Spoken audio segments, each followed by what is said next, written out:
Hey, everybody. Welcome back to another Play Breakers podcast. My name's Gatto. I am joined by Tom and Q. How you Yeah. fellas doing today? What Fantastic. up? Fantastic. Very Amazing. excited to talk about the combine today. A lot of good shit happened. Awesome.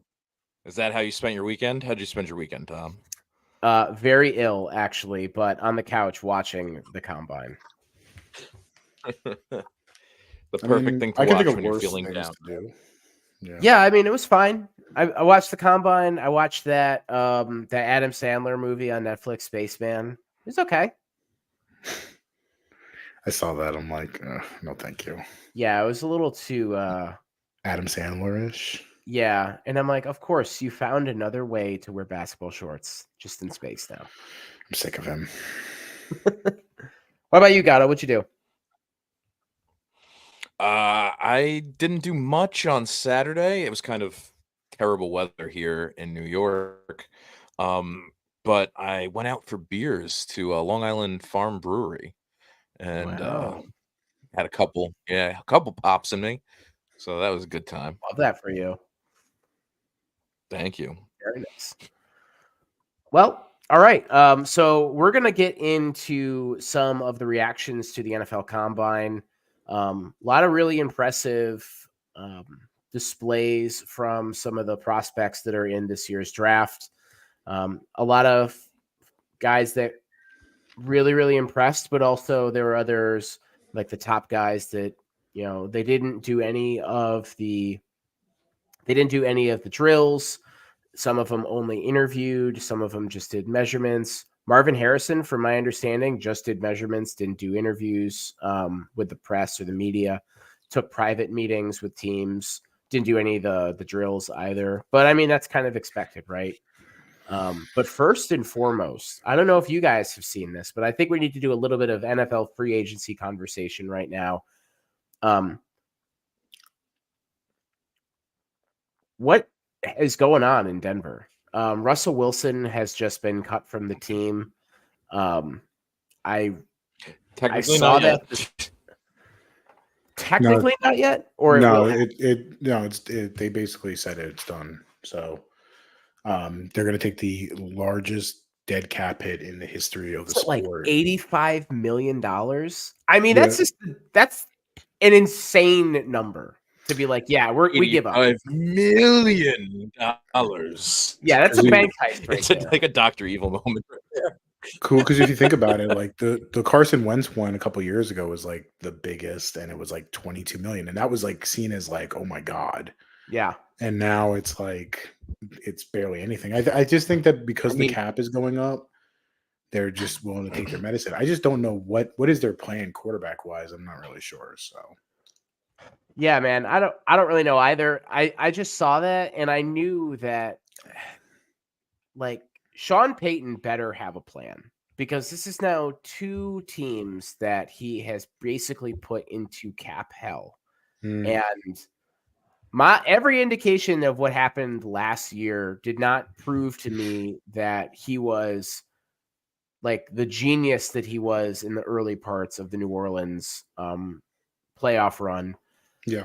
And you have to wonder, like what you said, Q, are they going to have to find a quarterback? Are they going to try and sign one? Like, is Baker Mayfield somebody who they're considering? I just don't know if there's a ton of options out there in free agency. And then the other option is finding somebody in the draft, which I just read a mock draft on NFL.com. They have them taking JJ McCarthy. So, I mean, yikes. So it depends on, I mean, the thing is though, I will say is that Sean Payton has always had a very like eclectic view on quarterbacks because you got Breeze and then you got a guy like Taysom Hill. So Bo Nix is a guy I could see being his interest. Like studious dude, long time in college football, a lot of starts under his belt. I just don't know though. I'm not sure what they do there, but like it's clear that like Russ was not in the plan, and they, him giving that interview too, basically saying that like, yeah, they wanted me to take off my injury protection so they could like cut me basically. Pretty damning stuff, honestly. Sean Payton, real dirtbag type stuff. And I'm glad he didn't, by the way. I'm glad they're going to have to eat this because it's crazy. How do you sign a contract with somebody and then ultimately try and screw the person out of the money right to their face, too? Like, pretty much just staring them in the face. Interesting to see where he goes, though. I'm not really sure what would be the funniest possible scenario. It's got to be Seattle, goes back right? to Seattle. Yeah. Backs up Geno Smith. That would be funny. I mean, realistically, where do I see him falling? Maybe a Pittsburgh. Maybe maybe in Atlanta. I think Atlanta goes with Fields. That just seems like that's going to happen. A better place. Yeah. Just seems like it. But good homecoming for him. Yeah. Dallas as a backup. Carolina? Maybe. I mean, are throwing in the towel that quickly? I don't know. New York Giants? I have a hot take on this one. I think it's also very plausible to see him not with any team. And this is kind of the end of the run. And the reason why is because the last 2 years have not been great. I mean, last year was better than the year before, significantly, but not by that much. And I could also see teams saying, like, all right, well, we got this like mid-30s guy who's 5'11" and has had some injuries in the past, and his performance has been down. Like, we could give him a league minimum deal, or we could find somebody else who doesn't have all of these, like, I don't want to call them red flags. I call them like flashing yellow lights of like concerning stuff. And I mean, Russ has made his money. Like, if he wants to play, he can, but he also doesn't have to. I just think that because of how, like, in a normal year when quarterbacks are not at like a crazy high demand, I think maybe, but like the Raiders, like, you don't think the Raiders would go out and give him, a 2-year, and also the benefit also is because of the dead money hit and everything, his guaranteed money, he can sign for the vet minimum where pretty much anywhere he goes because Broncos owe him a lot of money. So yeah, I mean, there's definitely options out there like Raiders, although I don't know if he fits their style right now. No, I'm just saying in general, like New England. Yeah, New England. You know what?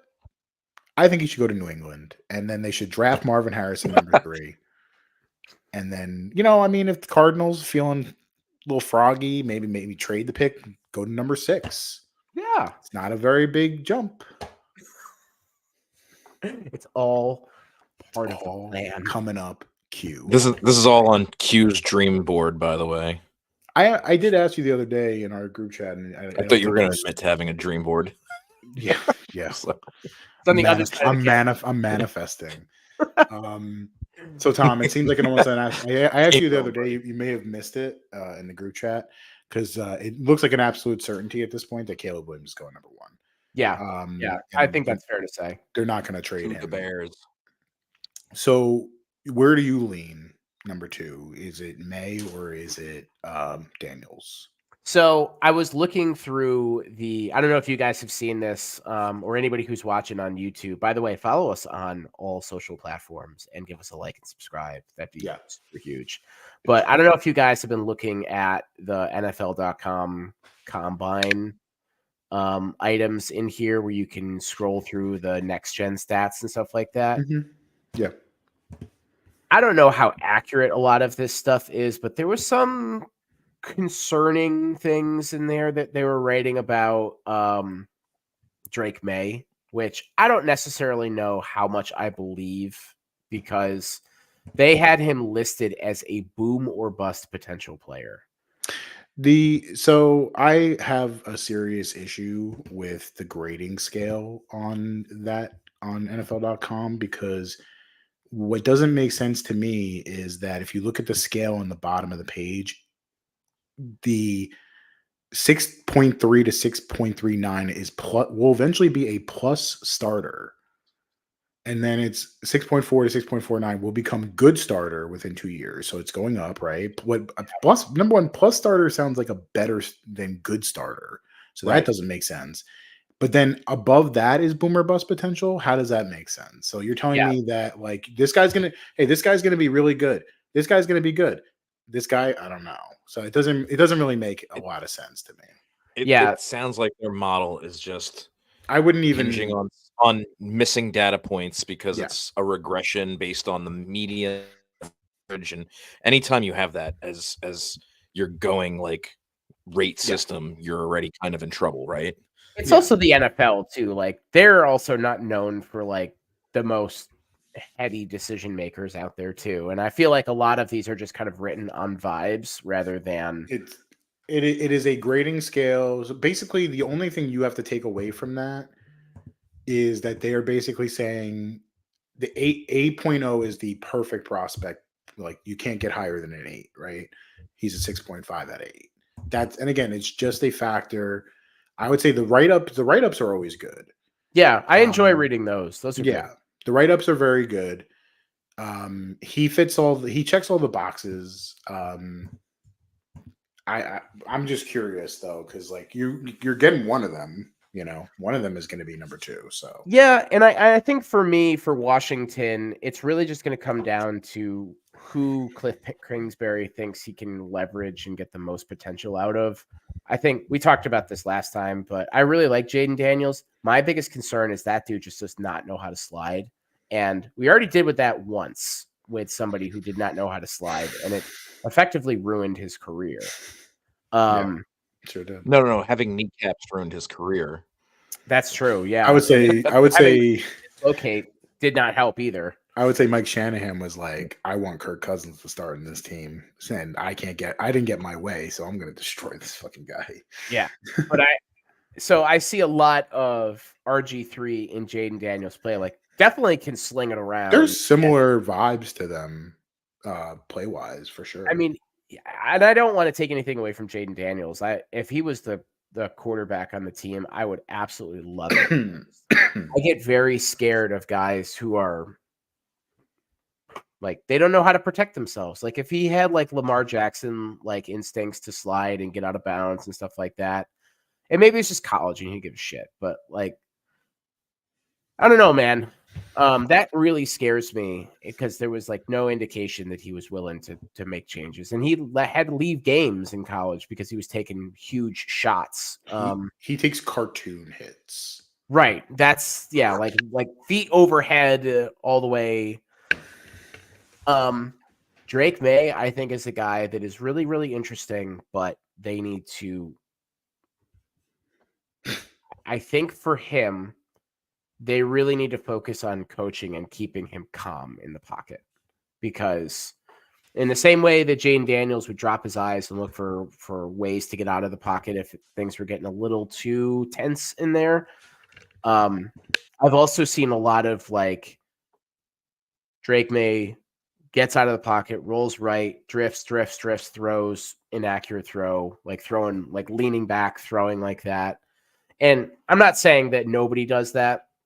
I think he's one of those guys that you teach him how to throw a football effectively, get rid of that long throwing motion, and how to set his feet and how to use his feet properly. I think he'll be a solid guy. And he said that he had no problem playing with Sam Howell too. And I think Sam said, I have no problem with him being here too. So I think having friends would be nice. Yeah, they are friends. Yeah, they were at UNC together. They also, I think, were in the same high school together too. Oh, no way, really? Yeah. That's funny. Wow. Yeah, I agree with everything you said about Jaden Daniels, and I'm the biggest concern I have for him is what I've seen is like hitting people across, like it's the middle of the field. He seems like he has some blindness sometimes at hitting people in the middle of the field, but then also on top of that, outside the numbers. Like sometimes he has a lot of balls kind of sail on him and not really like, I mean, again, this is really kind of feel like I'm like, we're nitpicking, but we're nitpicking because they are so good. But you have to find something like, what am I concerned about? Because you're picking between two really good guys. Mm-hmm. Daniels obviously has the experience, but May has the upside. But I mean, also Daniels has the upside too. So it's an interesting battle. I'm with you though. I actually have Drake May probably closer to QB1 than to QB3. Mm-hmm. So I would probably say that, like, for me, May is clear number 2 right now. Daniels is rock solid number 3. And then after that, it gets a little interesting.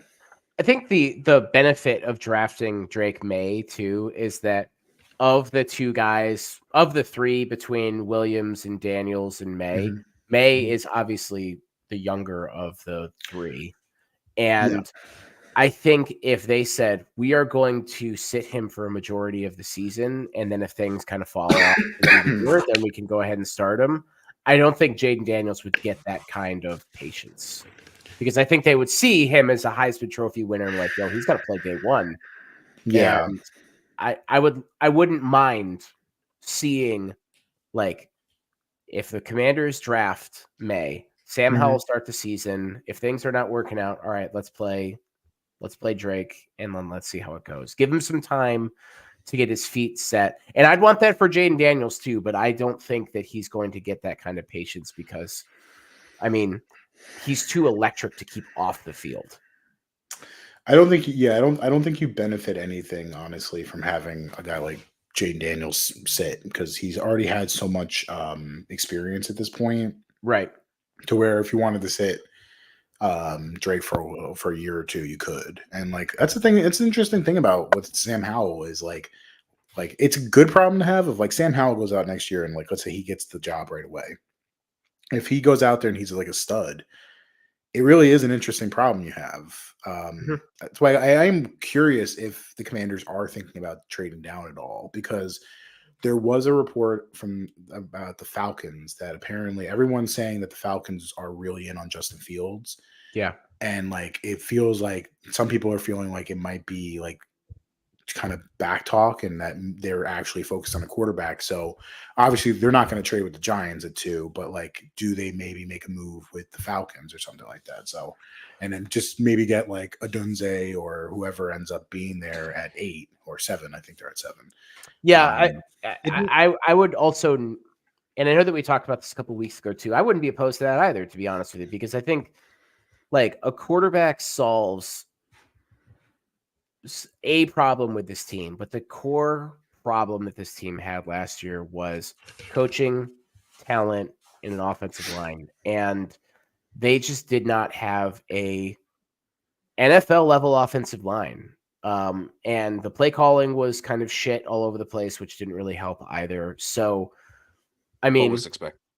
Yeah, I mean, is it ideal to trade the number 2 pick in the draft where you could get a quarterback and trade back and get an offense, though, and get an offensive lineman and a bunch of picks?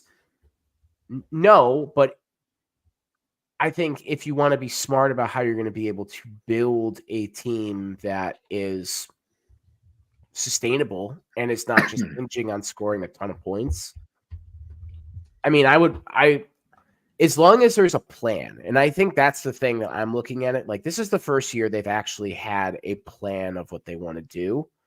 So if they trade back and they end up getting like an offensive lineman who is a generational player, yeah, I'm good with that. If they end up getting more draft capital where they can come back in the first round and get another wide receiver, I'm also fine with that. If they can just go up, if they could trade up, and who knows, they can get Brock Bowers too, I'm also very good with that. There are a lot of options, and I think Washington is in the best seat in the house at this point, because if Caleb Williams is presumptively off the board, everybody's going to be calling Washington to see what they want for that number 2. There will be options. But I think that both the Bears and the Commanders have already kind of decided, and they've kind of said it at this point, because they would have definitively said, we're sticking with Howell, we're sticking with Fields at this point, and both of them have said, we're still thinking it through, we're trying to figure it out. They're waiting for a Ricky Williams type trade. That's why they're waiting for like 8 first-round picks. the landfall for that pick, I don't think any team is actually that desperate because we'll just run through the cycle of who's taking what quarterbacks to see who pans out again next year, right? Granted, Yeah, this but the year is guys are not an the same. exceptional. Yeah, I get that this year the talent level is much higher, but who knows between now and then, if someone really starts to shine or develop or show some true potential come Well, next year. if I can just provide a counter argument to that, you could have made that argument last year too, and Carolina traded up to get the number 1 overall pick when they really didn't have to either. Did you guys see that list of players that they could have had if they just fucking sat? Yeah, it's absolutely insane, and I applaud them for being that dumb. My God. But I think that's the thing too, is like you might think that, Gatto. We might think that, like, yeah, all we got to do is wait one more year, and then we could get somebody else. Like, there's going to be names in the draft, but those aren't here yet. I think big draft decisions like that also you have to look at like the relative age of your team and whether or not like you have a lot of guys that are leaving rookie contracts and things like that before you weigh if it's even a good idea to try to move up or if this is a moment to like pick somebody up. If that's the case, then yes. But like I am someone who thinks sit back and let the cards unfold. There is always that potential chance to me that one I like. Okay, let me ask you something. Out of the top 5 quarterbacks in this draft, how many are really going to make it? Probably 2. 2, right? So 40% chance, less than 50 for those 5 quarterbacks that they're going to be doing significant things in this league for years to come, right? So I just and they're probably on the high end of things, right? Like I sit there and I say, hey, there's still something. I was a little, I don't know, with like the whole thing with Caleb Williams, this like with this combine, it kind of weirded me out a bit. He didn't do anything there. He didn't. He said he wasn't even going to weigh himself or do any of that. He didn't do any of that part of the physical. I have a counter to that whenever you're. But like his thing is that he doesn't care about having that information out there or whatever because he's only going to go to the teams that are, or he's only going to do this for the teams that he wants to play with. And I don't know why, but that attitude to me just, I feel like it's part of a bad, there's just something there that I just did not, and it could be his agent telling him to do this, but just the way that he stated it. His dad's his agent. My thing is, I understand where you're coming from on that. I do. I think my thing is, I agree with Caleb Williams, though. I don't think that the Kansas City Chiefs should have his fucking medical records. I think it's a little ridiculous how they do things because if you are a quarterback that's going to go in the first 3 picks and like I would put my life savings and my next 3 years income that he's not falling out of the top 3, right? Like I'm that confident about it. It's if it was a bet on FanDuel, it would be minus 8,000 right now. Like it's just that's how it is.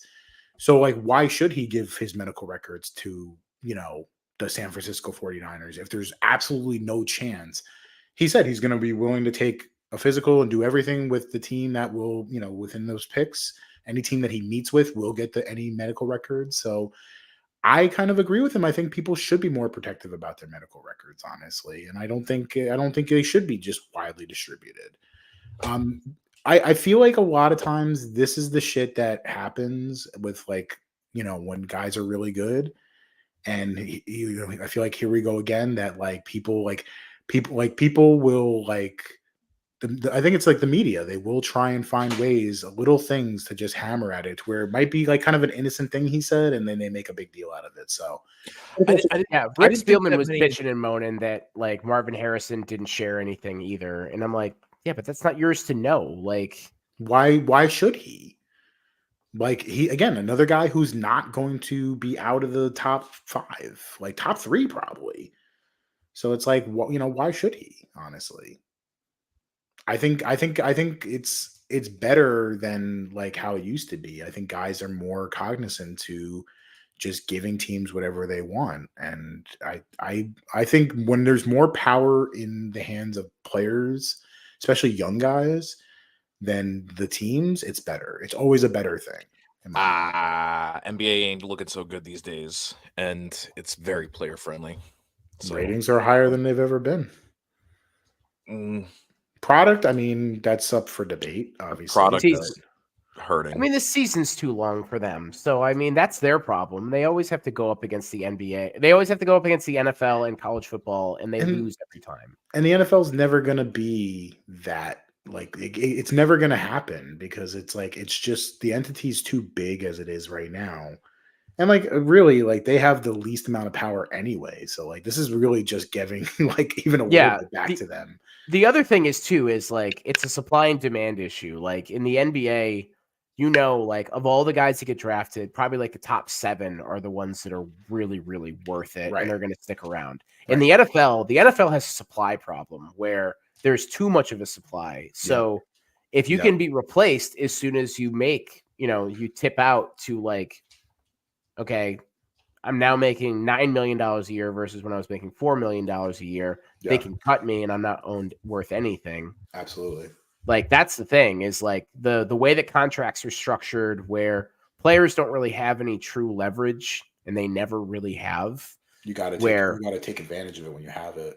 Yeah. So, I mean, all of the things that happened when, like all of the interview questions that got leaked about like guys' moms and things like that, and asking them really weird and uncomfortable questions. Like, did you see that fucking nerd when Caleb Williams jumped up on the fucking podium? He started like, he's some fantasy dude who was there and he's like, Caleb, are you afraid to go against your other quarterbacks?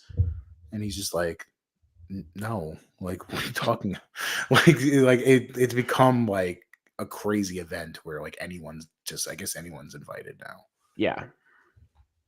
The fan engagement thing is very real, right? And if you're willing to pay, you're able to get those accesses, right? Like I just remember when this was like in an empty gym somewhere, like when it was in the old Colts stadium and there was nobody there, and they play it at like 4:00 in the afternoon, and like me and 4 other people in the world would watch it. Yeah, the good old days. Yeah, it's really become an event just like everything else. It's kind of wild to see.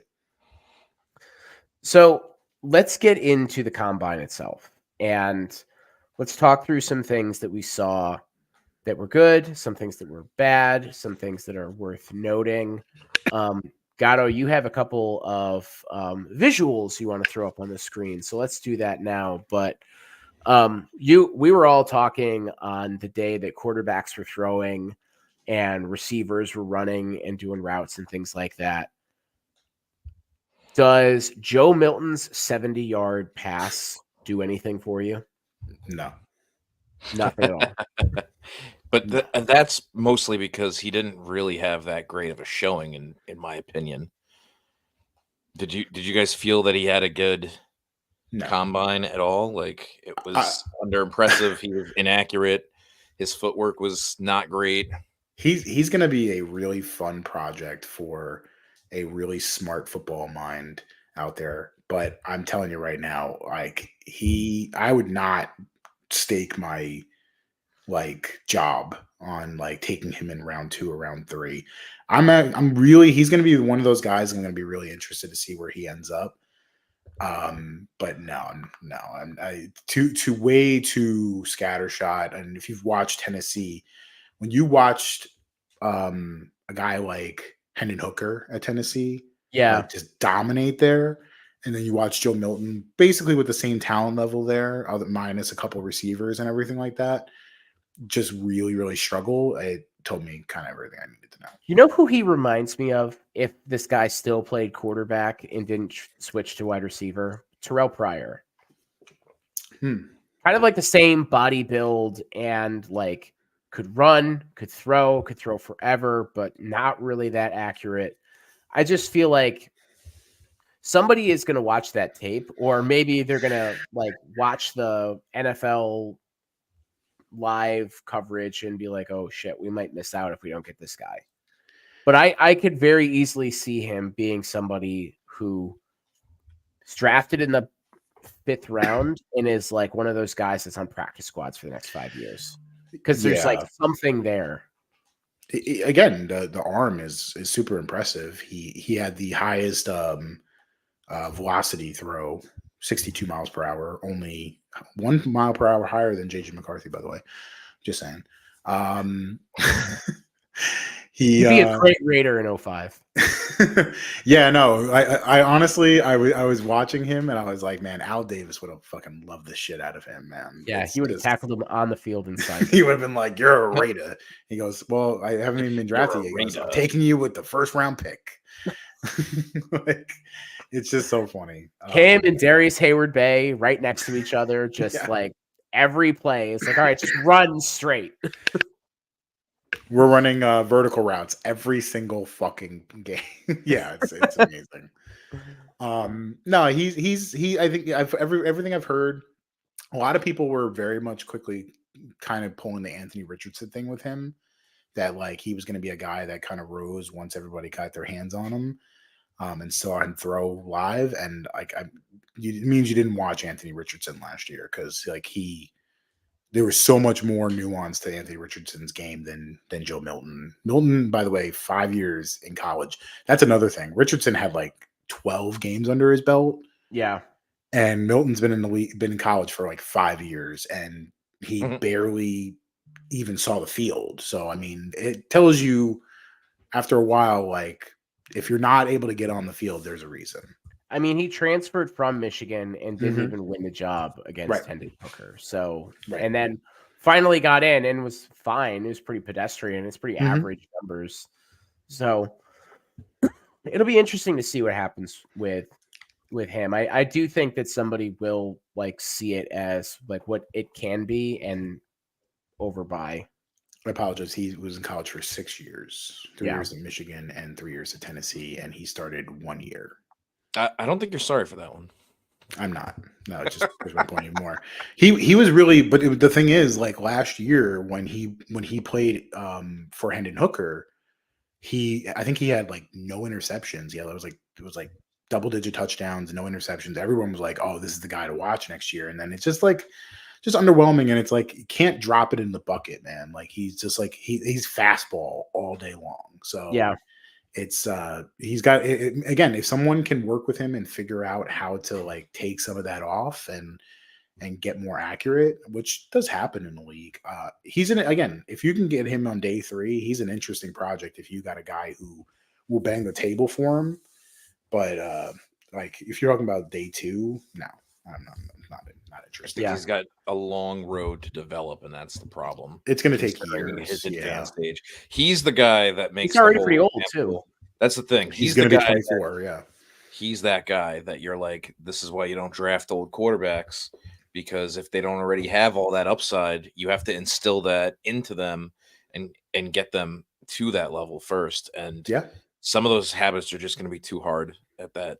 Being that old, it's again like it's not some 20-year-old kid. Like that's why like with Richardson, everyone was like, "Oh, he's like so." I'm like, he's like 20. Like he's barely played. Like you got to give him some time, and like there's so much there. It was just kind of like a footwork issue with him, but it was like correctable. And like you saw like the promise that he had last year before he got injured. So like there's something. Obviously, there was something there. Milton is not even on the same like playing field as Anthony Richardson. So. Who is like so like if we want to start with quarterbacks, was there a guy that kind of like maybe caught your interest that you weren't really thinking too much about, that kind of like caught your eye? Or I mean, from a physical standpoint, what's his name? That guy, yeah. Slovis. Slovis. Ethan Slovis? Slovis. I was shocked actually at how well he tested out some stuff.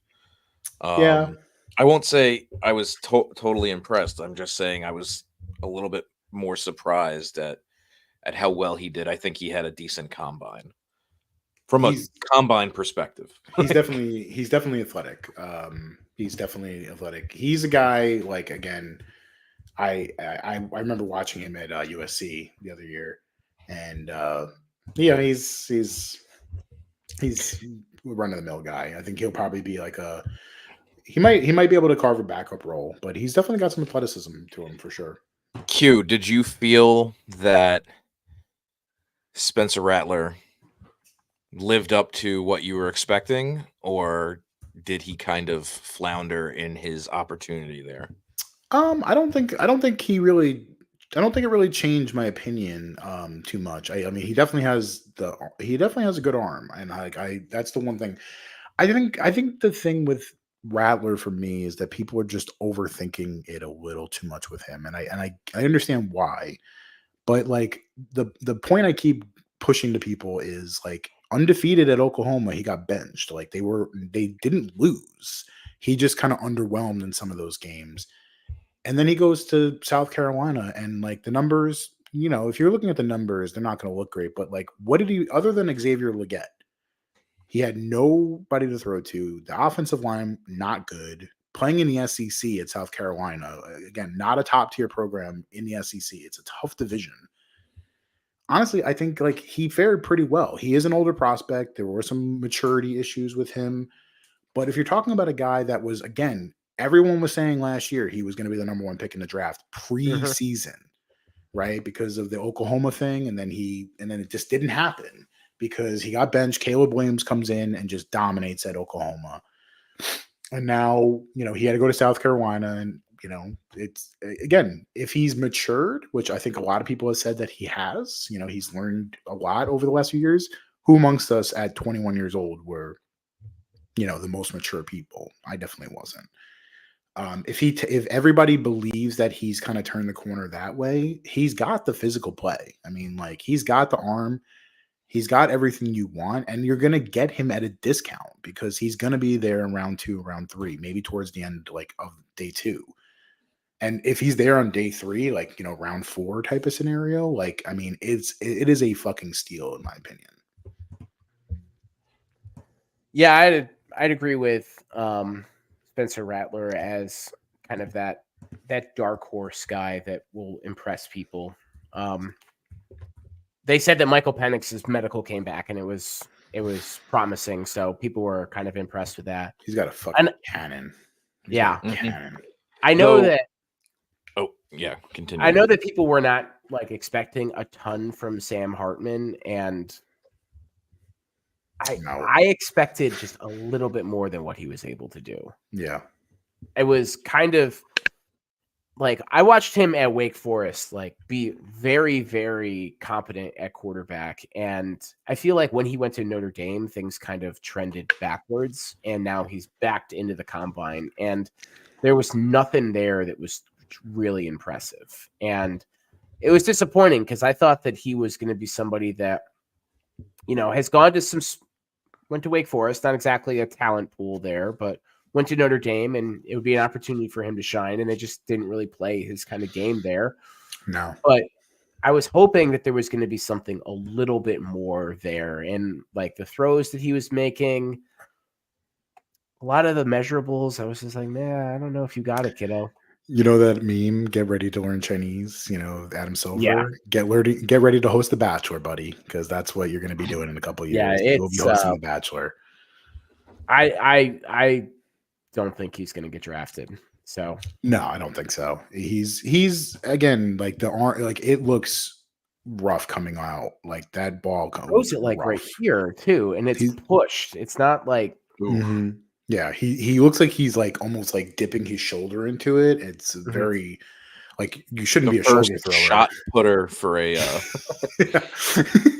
It looks like a worse version of Phillip Rivers. It weirdly enough, right? Yeah, it's very awkward looking, and it didn't come out well. Like at least with Rivers, like he was throwing a fucking bullet. Like you can at least excuse it and say like it's just a weird delivery. But yeah.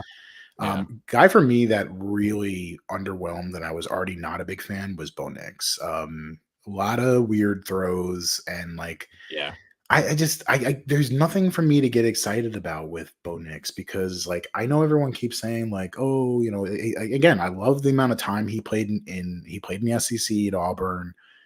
and then he dominated Oregon. But I think with Oregon, because like again, they throw a lot of screens and a lot of bubbles, and everything like that. You're kind of protected in that offense, and like he can throw it deep, but he's not.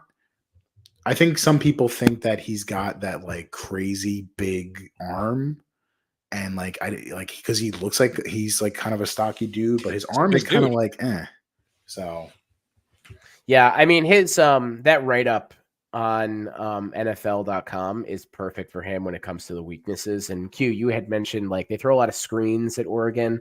The first bullet, nearly 30% of his passes in 2023 were thrown behind the line of scrimmage.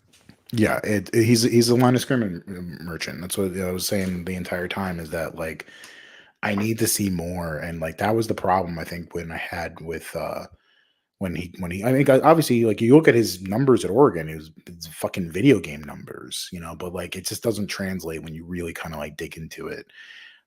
If you're talking, I think he's more like a round 2, round 3 guy who's going to go in round 1. Like that's just what it is. So yeah, who's a guy who probably should sit for a year for sure. Like I think like I wouldn't be shocked if he ends up in like New Orleans. Like he just seems like a New Orleans quarterback to me.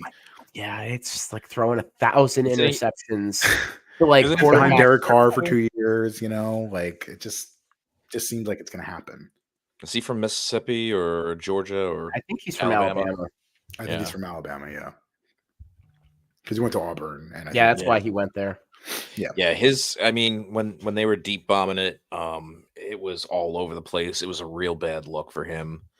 Just trying to find consistency and just throw to the same spot, right? Because they get 2 or 3 throws in a row, right? Just put it in the same spot over and over again. He just failed to do that each time, and it was kind of brutal watching. Gatto, what about you? Who was somebody that you saw that you were jazzed about in terms of quarterback? Yeah. No, I was shocked. I was slightly surprised by Lovis there, but okay.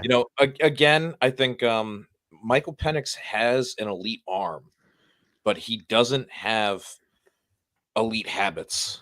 He's a little like he doesn't have atomic habits. His footwork is to be desired, and I think there's like some bad.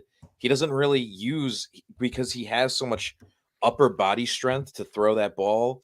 He's not doing the right things with his legs, and that could be problematic. I mean, again, the guy has an arm and a half. It's just the other parts of his game that are very important at the next level, and that's also the problem. Yeah, I think the thing about him, and I'm going to look this up real quick, but I mean, I remember when he played at Indiana, and granted, he had a bunch of injuries that ended those seasons. Yeah. But there was nothing that was like terribly inspiring from those. And I want to just speculate here. And I hope he does well. Like all of these guys. I hope they make it, and I hope they do well. I hope they get lots of money. But is this a byproduct of him playing on a better team, which never hurts, but also having a potential top 10 wide receiver you're throwing to for 2 years, and then another guy who's like a fringe first round guy?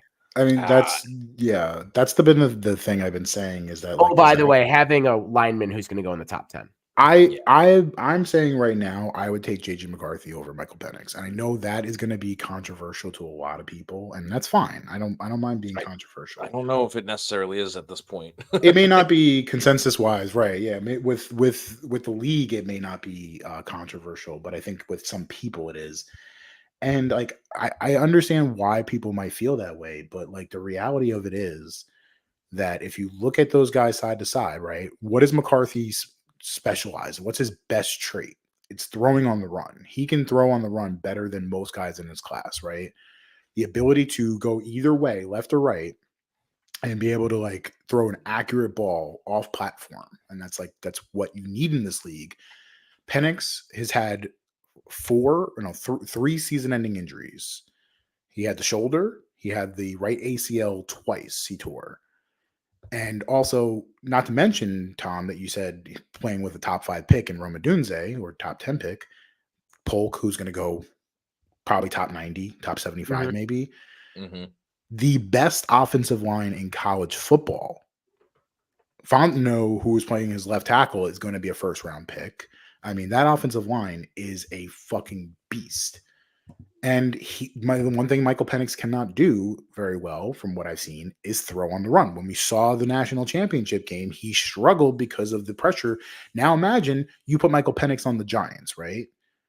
And now imagine You're with running for your life constantly.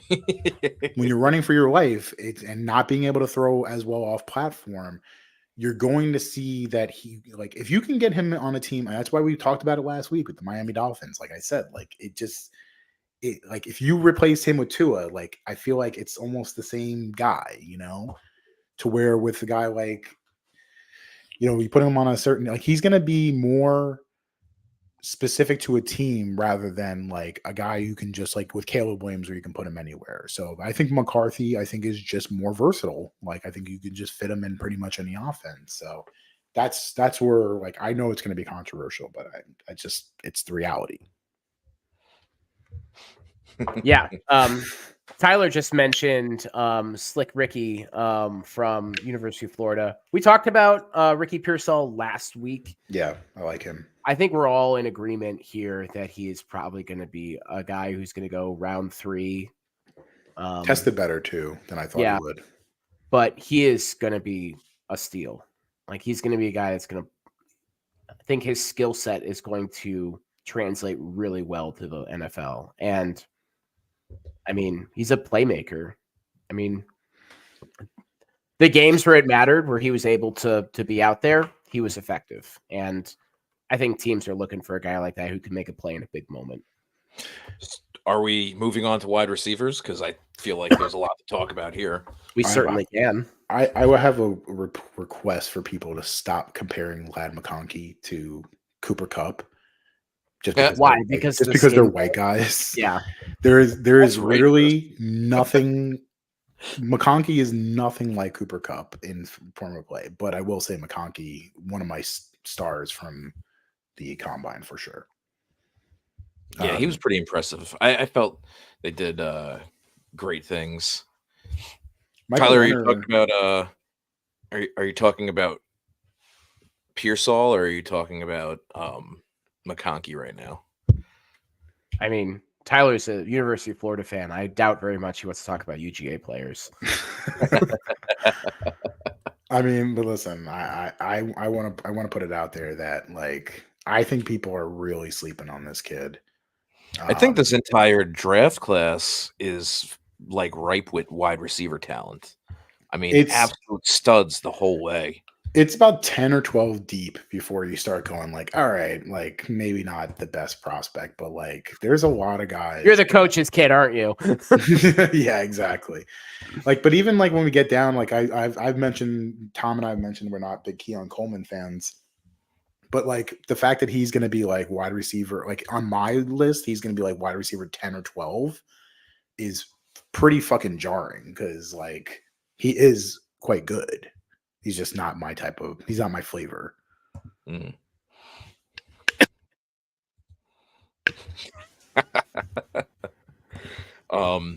I mean, I think we're missing a big highlight moment though, and that's an Xavier Worthy.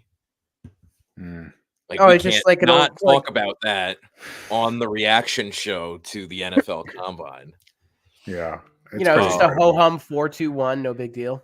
Yeah, no big deal. I mean, in general, if I had to say there was a college team that showed up for this combine, it had to be Texas. I mean, they didn't show up for those games, so yeah. They all tested really, really well. They did. But I don't know what the hell is going on. Yeah, I think that Xavier Worthy is somebody who, I think he's got a lot of he's got a lot of potential. My concern are people are going to make the broad assumption that a 4-2-1 is going to translate to the NFL and it's going to be no big deal. Of the skill sets or of the combine exercises, that are ran, the correlation between 40 time, which is like one of the bigger ones that people pay attention to, seems to have the least relevance to success once getting into the NFL.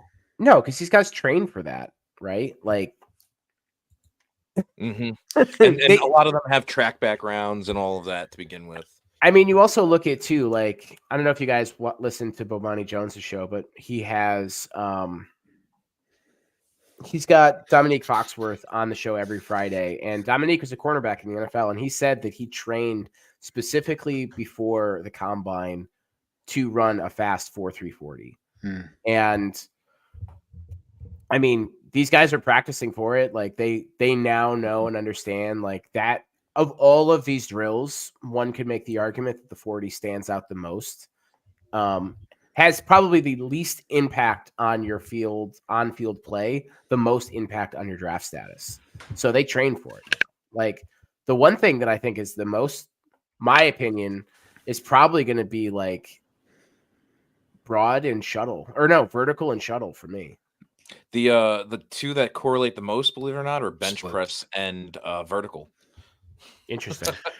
I think all of this is irrelevant, honestly, because like now that they have the GPS on these guys in college, like they can literally track how fast they were playing in games. And like, I don't care what you ran in shorts and like a t-shirt and, you know, on a single track running on a straight line. Like show me, you know, you taking a slant route to the house, you know, like that's what I want to know is your GPS numbers. That's why, like, you know, we tell you had pointed out, Tom, Keon Coleman ran a 4.6, and I was like, I don't care about that at all because they tested him at the gauntlet. You know, if anybody doesn't know what the gauntlet is, it's basically when you catch the ball and you're basically running a straight line, catching the balls. He ran faster than Troy Franklin did, who ran a 4.4. So it's like, show me his GPS numbers and show me that like at his top speed when he gets running out in a game, show me where he ranks. Like so, the 40 numbers just feel so relevant now. Did you guys catch during the QB and wide receiver sessions? You had Kurt Warner, you had Jerry Rice, and the whole crew there just kind of talking, and there was almost a masterclass going on of just explaining, I guess, like fundamental aspects of how a player moves, acts, works a field. And, you know, I think a part of why you do this isn't necessarily for the numbers, right? I don't think NFL head coaches, GMs are coming here necessarily to see the numbers as much as to get this final confirmed eye test. When we take away the essence of a football game, even though it is not a great way of testing your experiment of whether this person's capable for you. The ability to give them the opportunity to show that they run that straight line that keeps a defender from getting underneath them, right? Or that you don't see like bad, just in general, just bad uses of your motion, bad uses of your energy. Yeah. I think that eye test, when I'm watching these guys in the combine, like, yes, I'm impressed by their numbers, right? Who's not going to be impressed by a 4.2 140, right? But it's nice to watch. It is. But the thing that I want to see is how fluid are their motions. When I'm looking at an offensive lineman running his 40, like he doesn't need to sprint 40 yards down the field like that ever. But if he's got like a weird step, right? That's a potential injury down the road. Yeah, or it's choppy or like wasted motion. No, it makes sense. And those are the things you want to see. That's what you're looking for. You know, you had mentioned that when we were talking about it in Discord over the weekend, and I disagreed with you. But shortly after that, they were talking about something. Remember the comeback drills that they're doing with the quarterbacks and the wide receivers where they had the cone and they had to like hook back? They were talking about like quiet feet and like running up to that cone. Like, can you hear that guy like stomping his feet to slow down and making that turn to catch? And his balance is off. Yeah. But I mean, if his feet are quiet, it throws off the DB who's covering him because they don't know what's happening because they might have their eyes somewhere else. But also too, like if you're stomping, that also means that you have no control because you're forcing yourself to slow down. So Michael Irving was that Michael Irving making that point? I don't remember who said it, but I remember hearing it. And I was like, wow, that's actually a different way of thinking about this. Because you want to fake that run and you want them to believe you're going deep, right? Mm-hmm. And then you don't want to give them their heads turned the other way because they're trying to keep with you, right? Or stay ahead of you. And so you need to be able to have those quiet feet and de-accelerate in a way in which doesn't tip them off, because it's that fraction of a second that's going to make the difference between that catch or not, and it's 100% accurate. It was really, I really recommend anyone that wants to hear some great insights from some of the best that have played at those positions, go listen to, I think it was session 1 of the quarterbacks and wide receivers, and just hearing how Jerry Rice is explaining why a lot of guys these days, when they're making these over the shoulder catches, they're doing it with like their hand up over their head, and how that's incorrect and how it needs to be both hands down below, because it gives you the second opportunity to catch the ball. It doesn't you're not blinding yourself to the football this way.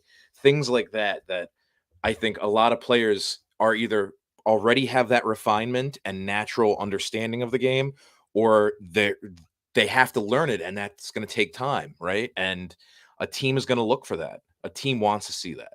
Yeah, I mean, if anybody would know, it'd be him. So yeah. And by the way, his kid, unreal. Yeah. A bigger, stronger, more athletic him. It's pretty wild.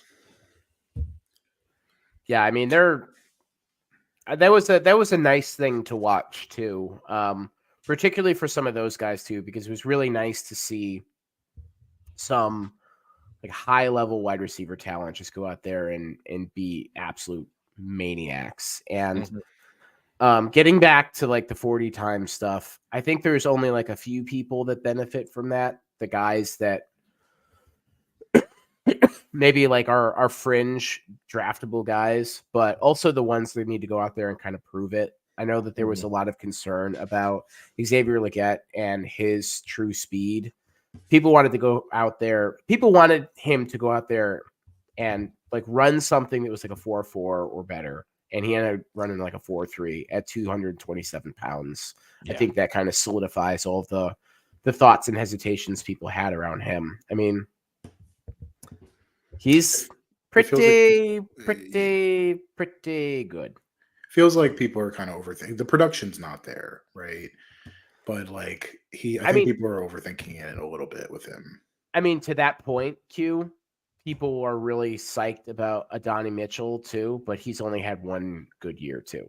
He's a transfer from Georgia. He's a one-hit wonder guy too. So I think the interesting thing about those Texas guys is that one thing I've been seeing, and like I saw people pointing it out on Twitter, and I kind of like started watching it, and like I don't know if this is like a taught thing or it's just how they are.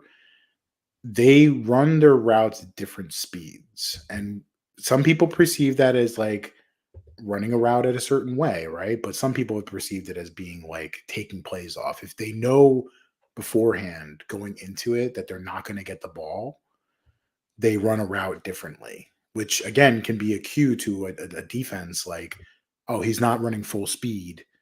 I know he's not getting the ball, and maybe like take the play. To where a guy like Javon Baker, like I've watched UCF, like I love, like he runs like a fucking demon every single fucking play. So I don't know. There's been some knocks on Worthy and Mitchell that do give me a little bit of pause with those guys. So my one question on that is: are they giving you just an example per game, or are you watching?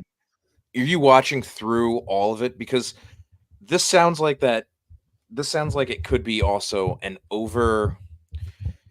This is that big brain football stuff that gets people in trouble, right? So like you deliberately underrun a route early in the game to tip your hat, like you're not going to be the guy. And then later in the game, they come back to this, and you put on the Jets when they've kind of given you a little space because they think you're not gonna. It could be, and you're just not seeing that because this is what that angle of that video is, right? I will say, yes, that's a possibility. But remember, this was a big knock on George Pickens coming out of Georgia because everyone looked at him and you're like, you're 6'3", you run a 4.3 something, and you're big and you're physical and you can knock anyone over. And it's like, why does it look like you're taking plays off? Why does it look like you're not running as hard as you can? And again, with Pickens in the league, we've seen games where he goes for 200 yards and he dominates people. And then there's games where it's like 0 catches for 0 yards. And it's like, what the fuck happened? Yeah. So I think that's the big thing with Mitchell that makes me nervous is like, I look at him and I'm like, oh, are you going to be a George Pickens at the next league? Like if you're not getting the ball, if the game plan is not centered around you every single game, like, are you going to be okay with that? It's just, I would say it's not something that I'm like taking him off a board or like clearly not. I'm just saying that like it definitely gives me a little bit more pause than I think I had because like he is such a physical freak and it's like, oh my God, you know? Yeah, I think, and I don't know how you guys feel about this, but I feel like we have this conversation a lot in college too, where guys are taking plays off more than they would be in the NFL because they know that they're blue chip players and like, you know, they want to be out there making plays and stuff like that versus, you know, in the NFL, you see a guy taking plays off, like they get immediately benched. But the difference is like, you know, you could be a top 25 pick in the draft going up against a DB who's going to be working for Northwestern Mutual in 6 months. Like you can get away with those things because the output is going to be way better than like dealing with the bullshit.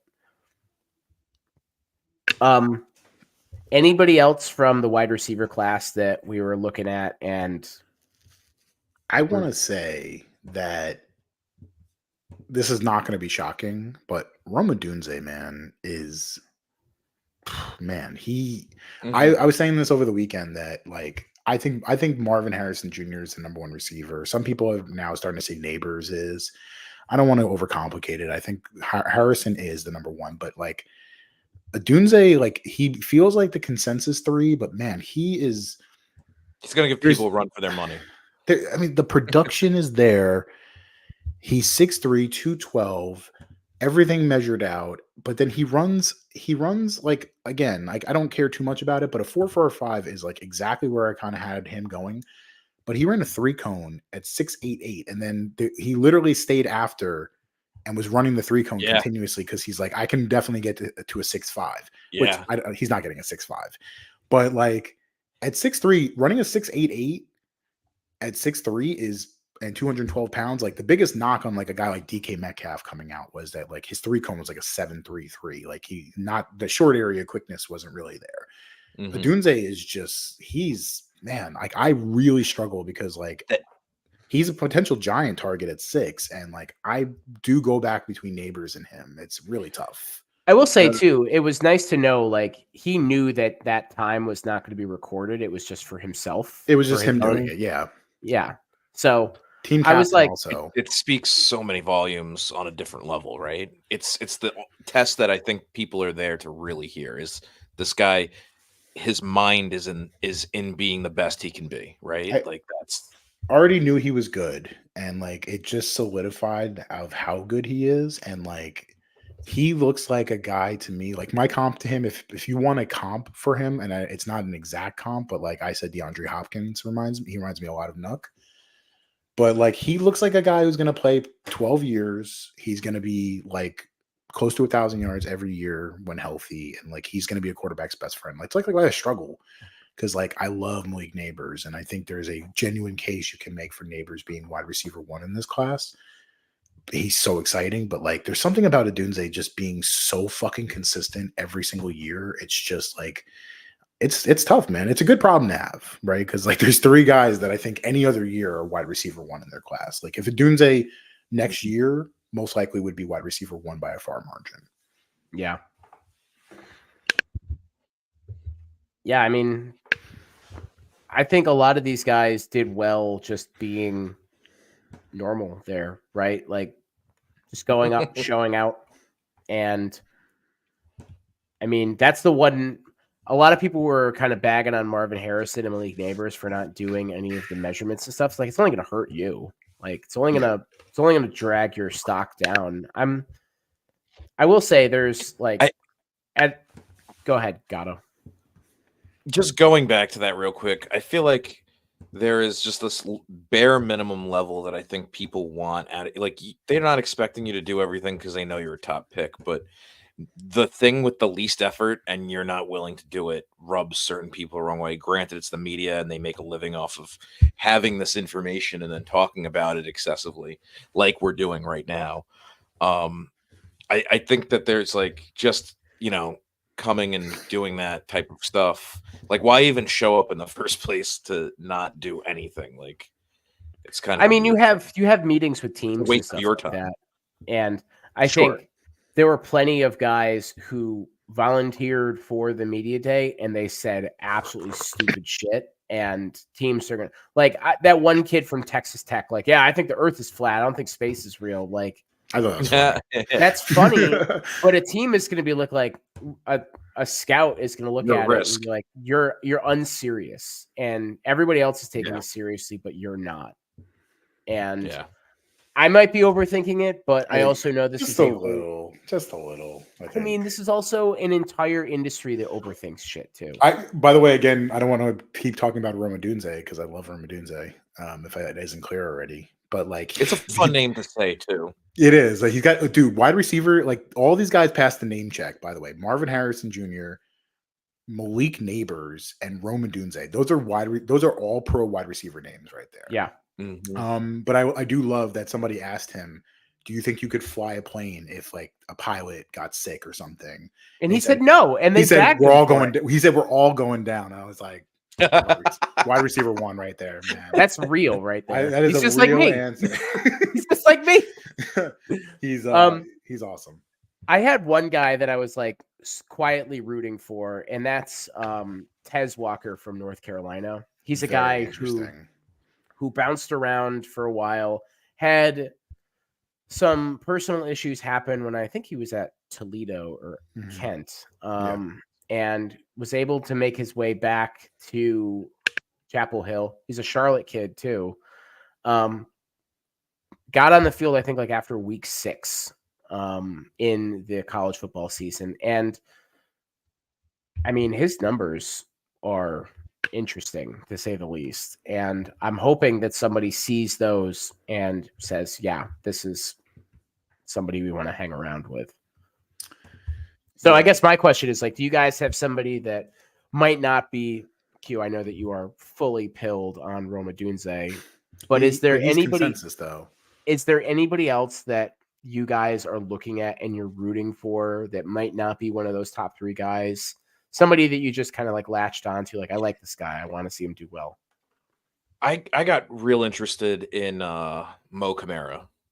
Watching him, I thought he had a really good combine, and I was just like interested. I started looking at some of his highlight clips, and he's a stud, man. Absolute stud.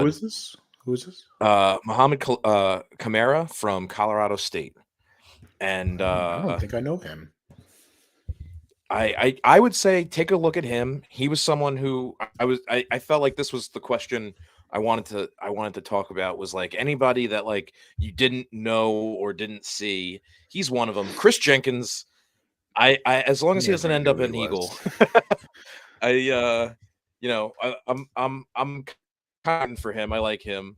And then I was watching running backs earlier today, and the person who really like opened my eyes was this guy Dylan Lobb. He's from like New Hampshire State.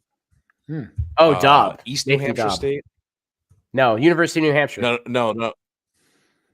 Dylan Lobb, Laube, and the guy runs. The guy runs in a way. He's from West Hampton. We got to root for him. Yeah, man. It was something that, like that eye test, he absolutely secured it for me. I don't know the way he hit his cuts, the way he did the drills, the footwork, the acceleration, and he's probably one of the best pass catchers from the running back class. 6'8" on a 3-cone is pretty damn good. So, question for you, It was Gatto. real good stuff. For the folks that don't know who he is, it's Dylan Lobb, University of New Hampshire, West Hampton, I New didn't know York. who it was. Well, for the Yeah, people there that we don't go. know, who would be a good comp in the NFL for them as a reference point?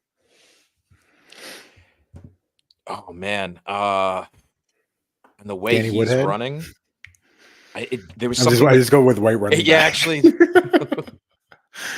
although the funny thing was, I was like, he does have a bit of a. He looks like I Danny wouldn't put him Woodhead. on a McCaffrey level, but he does. Yeah. No, there's a smoothness to his run too. That I'm trying to think who else. This. There's a little bit of maybe a Tony Pollard going on there. Okay, I see that. Compact, He's powerful runner. Yeah, smaller guy. Yeah, but he's 5'10", got a big 206. frame. Yeah, Yeah. kind of like a one-cutter type of guy. 23 reps too, But on someone the bench. So strong. Yeah, that was the other thing. And I think his explosiveness, his vertical was really good. So that's somebody I think might be a dark horse that we'll see, like the Rams pick up. yeah, no, that's a good one. For me, I have another one, and the guy that I am kind of rooting for here is the running back out of Kentucky, Ray Davis. He has he's played at Temple, he played at Vanderbilt, and he just transferred to Kentucky. I have his numbers pulled up, and 2019 at Temple, 193 carries, 936 yards, 8 touchdowns. 2020 season, he only played 4 games. Transfers to Vanderbilt, has a quiet 2021. 2022, 232 carries, 1,000 yards, 5 touchdowns. Goes to Kentucky, almost 1,000 yards, 12 touchdowns. He's somebody who, for Kentucky, they didn't really have a great team this year, but he was one of their bright spots and a good guy to watch during games. I hope somebody sees him as, this could be a nice serviceable back for us. A little bit of age on him, but all the same, I think that he could be really good. I like that. Yeah, for me, I think this is not really because I didn't know anything about this kid, but I'm excited to dig in because I want to see if the athletic traits match what he did at the combine. It's a defensive tackle from Iowa, Logan Lee. Mm-hmm. This kid blew up the combine, but the numbers don't really kind of match apparently what he's not considered a high end pick, but 6'5", 280. He ran a 4.37 in the short shuttle. For context, that is the 7th best for a defensive tackle since 2010. He also ran a 7.16 3-cone. When I talk about 3-cone, it's the best indicator for me as far as potential success as an edge rusher. If you're running a 7 or under, that's usually because again, you're talking about running a corner, right? The ability to bend an edge. He ran a 7.16 at 280 pounds. 6th best for a defensive tackle since 2010. For example, Jared Verse, who is the Florida State edge, who's going to probably go top 10, I think had a bad combine for the most part. He ran a 7.33. And Lee was a 7.16, right? Yeah, so much better. Yeah. I mean, in general, there was just, if you're looking at just numbers and how positional players did, I feel like there was the edge group, there was just that core dominant group, and they just kept performing above the rest, right? There's 6 or 7 guys in that group that are just tremendous athletes, and then everybody else is literally a tier below them. in performance, and that was something that was very noticeable with that group in comparison to some of the other groups that we had. Gatto, there was a stat for Chop Robinson from Penn State that he is one of only 2 players in combine history to be 250 pounds or heavier, have a 10.5 broad jump, and a sub 4.540. Yeah, The other guy was who was it? The other guy was Vernon Davis. Really? So, yeah, Wow. if you want to talk about like just athletic freaks, he's a perfect example. To be of in that And- conversation, to be in that conversation. And Sorry, Tom. Yeah. no, I mean, I was going to say, like, I think we were a little critical of Chop Robinson, just more so that team last year. His numbers did not really reflect like how good of an athlete he is, and just seeing those things there. And I know you could train for this stuff too. And again, we've talked about this until we're blue in the face, that some of these don't necessarily or will equate to the field, but it still doesn't hurt to be one of only 2 people to do something. So I think he's definitely made a lasting impression. But I agree with you too. I mean, there's guys on here, and I would probably have the cutoff at probably Dallas Turner, those top 4 guys in the edge position. And Dallas Turner actually put on a great show in that. No. I was gonna say, like, those 4 guys, like Verse, Robinson, Latu, Turner, are probably the 4 that absolutely showed out. Yeah.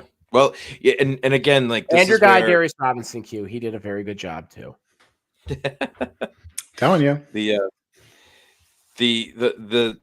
I think that too, the thing is, like, when you're watching them and seeing, like, are they using extra steps to get there? Is there a smoothness in their best? Like, watching them do those circle drills, right? And you see the guys that kind of like, they're slipping all over the place. They're like they're not making clean cuts. They're not refined in these movements. Like, that speaks more than the actual finishing, because what is a couple fractions of a second, especially when you slap on the pads or you have someone in your face. But the ability to have that, coordination is vital, right? And Well, I mean, you said it perfectly. Like, it's about coordination. And I think in a position like that, where you are having to attack another player, wasted energy is an opportunity for an offensive lineman to take advantage of that. Like, if you take an extra step, that's an extra step. Or if you move your arm in the wrong way, if you shift your weight in the wrong way, like, somebody can take advantage of that. And it is really interesting to see these guys who are 6'4", 250, 260, 270 pounds. If they have really good balance, that's something to like keep an eye on. And a lot of those circle drills kind of illuminate that for some of these guys. Like, some of them do, some of them don't. And like, I think for a drill like that, again, you can train for it, but having good balance will typically translate from high school to college to the pros. Yeah, I agree. Yeah, I think with Verse, like, I'm not like, he's a beast, and like I like him a lot, but like the 4.44 in the short shuttle, that's 43rd percentile, 7.33 in the 3-cone, 30th percentile. I just think that it's going to require more. It's going to require a double back on him, and just to see if I don't see any limitations athletically on tape. I didn't see any. That's why, like, it was so surprising. I had to step away for a second. Did you guys end up talking about what was his name? This dude was insane. Hold on one second. Braden Fisk from Florida State. The tackle? Yeah. Dude, what the spectacular. fuck was that, man? Top 5 in almost every category or in every exercise. He's just a freak, a pure athletic freak. It was crazy to see, because like, he really is kind of like a very stocky dude. And like, I love Florida State players typically. Like, they usually translate very well. He is an older dude. He had back-to-back seasons with 6 sacks, so I think he's going to be one of those guys who made himself some money this year, this offseason. So pretty interesting to see from him. Yeah, and also I also want to know Chop Robinson, 1.54 in the 10-yard split, fastest ever for an edge over 250 pounds. Just like yeah. I also was not the biggest Chop Robinson guy, so like I'm gonna dig into him soon because he could be a potential guy for the Giants in like round 2 if he gets there. So I do want to specifically for my own fandom get a better look at him. Q, when we're done here, I'll share that he is one of only 2 people to do 3 things at the combine. Yeah, like no shock to me at all that he is an absolute freak athletically. So because like you saw it, but like I just wonder about the play on the field more than anything. Yeah, I think that's fair. Anything else, guys? I do want to point out there, as far as like, because the one thing is like we notice how we have not talked at all about tight ends in this class, and we haven't talked about running backs either. Because it's not a very strong class. I just don't think it is. But one guy I want to point out, I talked to you guys about this guy before, Notre Dame kid, running back, Audric Estime. Mm-hmm. This is going to end up being one of those things that ends up like somebody ends up getting a steal. Every year, there's always some team that ends up getting some running back late in the draft that ends up becoming a really good starter. And everybody's like, how the fuck did this happen? Audric Estime ran a 4.71 at the combine, which is obviously for a running back, not good. 5'11", 221. He is a monster. He also tested out great every other metric. 1.58 in the 10-yard split. He had a 38-inch yard vert, 10.5 on the broad jump, 23 reps, 225. He's going to be a guy. I don't know if it's going to slip him. I don't know if he ends up falling because of this, but last year he had 1,300 rushing yards, 18 rushing touchdowns. He is a fucking bulldozer. I would be curious if he runs at their pro day. I imagine he will. I imagine he will, because especially if he gets any feedback that the 40-yard might hurt him. But if you watch more than 5 minutes of this guy and you're not convinced that he could be a starter in this league, I don't know what to tell you. Because again, not to compare, but Kyren Williams was a kid that came out of Notre Dame too. I really liked him, really, really fast. And then he goes and runs like a 4.65 at the combine. Everyone was like, oh, maybe he's not as good. But everything else tested out well, right? Like the broad jump, everything tested out well except for the 40-yard dash. And then now Kyren Williams, look at him. He's a big-time starter for the Rams. So don't overthink it with these guys. Yeah. Well, they're used to running in mud in Notre Dame. So, yeah. Exactly. Was there any defensive standouts? Just as a last closing here, anybody worthy mention? Somebody got hurt, didn't they? There's a few injuries. It was a shame because somebody ran. I forget who it was. They ran a really good 40 time, and then they pulled a quad. There was a Jones fracture. I forget who it was. Was it Chris? Was that Terry and Arnold with the fracture? I don't recall right at the moment. Yeah, there was a few of them coming. I think specifically after the Fashanu and Mims were. I think Fashanu was okay. I think it was just a Nate Wiggins, the Clemson kid. He ran really, really well, and the tape's good on him. He ran a 4.28, 36-inch yard vert. He's a bit of a smaller guy, 173 pounds he weighed in, but really, really, really. And then I'm sad we didn't get to see Cooper DeJean, the corner from Iowa. He's still recovering from an injury. I imagine he will run. A lot of these defense backs were hurt. Kool-Aid McKinstry didn't test because of injuries. That's who it was. That's who I was thinking of. Yeah.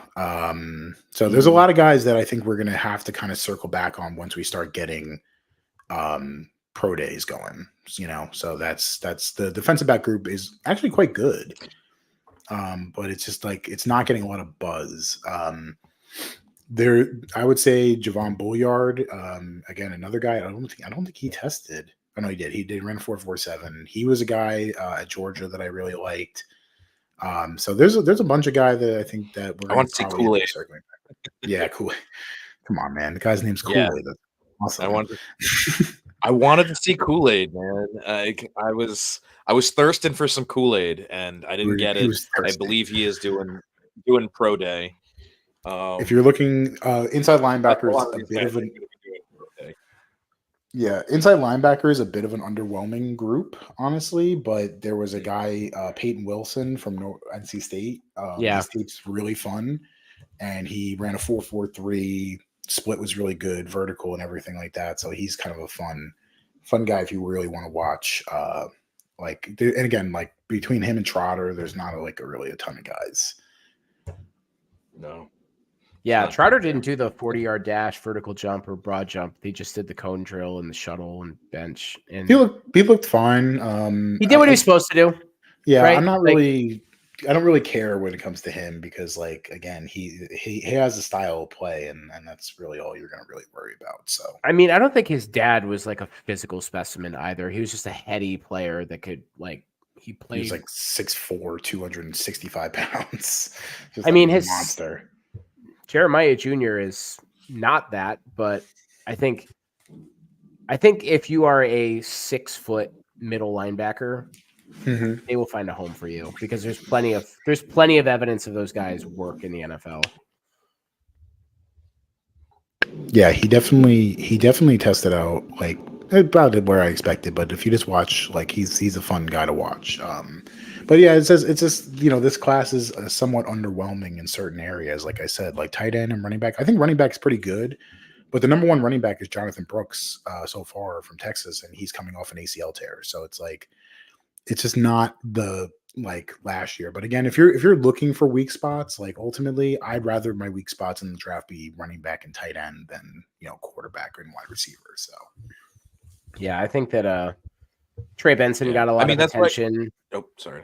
I like Trey Benson. Yeah, I was going to say that Trey Benson got a lot of attention.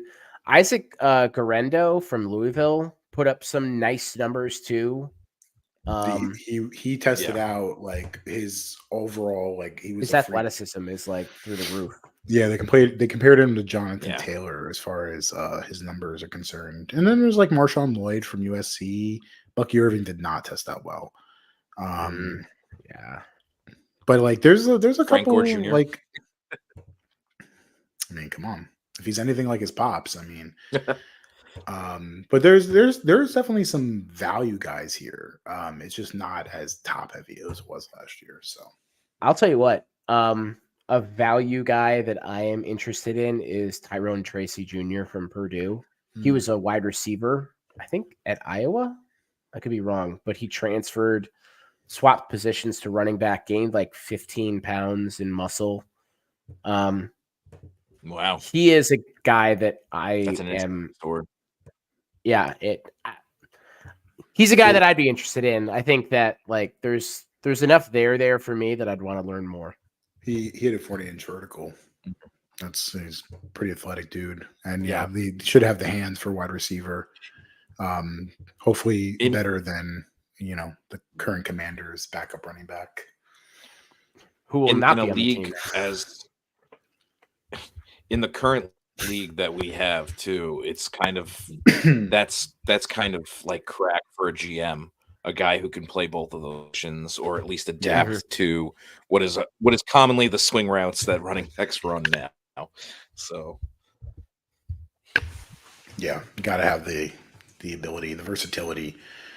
Because again, it's all about running back.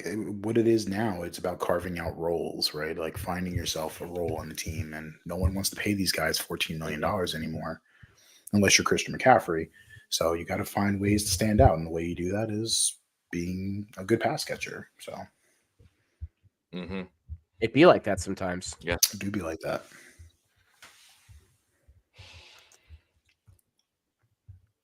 Anything else? So, guys? any last remarks? Yeah. Nope. Anybody I'm got excited anything to else? see how the pro days go from here. Yeah, I think We that's got about a the month next. between now and then, right? Mm-hmm. Yeah. That's the next step at this point is seeing some of these pro days, particularly the guys who are not named Jaden Daniels, Caleb Williams, and Drake May, seeing what their pro days look like. But also some of those guys that didn't have great combines, are they going to be able to bounce back with better 40 times? Just better overall, being in a more natural environment for them.